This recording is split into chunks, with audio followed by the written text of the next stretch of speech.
mimi nimekuja Kibera, na Kibera ndio ilikuwa chanzo ya mwanzo ya mikutano ya hadhara zote Kenya mzima.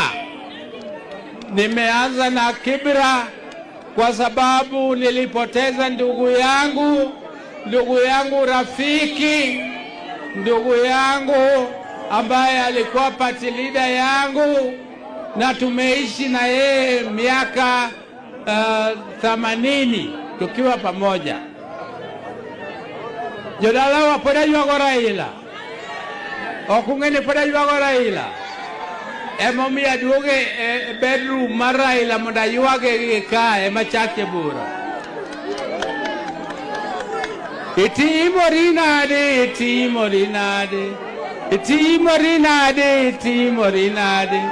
Itimori nade, okeu gatinga itimori nade.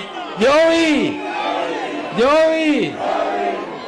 Raila kila wakati alipotoka nje, akirudi hapa Kenya, message ya kupatia Wakenya wote alikuwa anaanza na hapa Kibera. Raila alikuwa akitaka kutangaza tangazo yoyote muhimu, tangazo yoyote Senego, onge ngama babu Senego, onge ngama babu haya wito. Raila wakati yoyote alipokuwa anataka kutangaza kitu muhimu kwa Wakenya, alikuwa anaanza na Kibera hapa. Kwa hivyo Kibera kwa historia yetu ya Kenya ya siasa ni muhimu zaidi. Hata wakati tulikuwa tunafanya demonstrations, Kibera ndio ilikuwa line ya mbele kwa kufanyia Wakenya demonstrations ya kupata uhuru.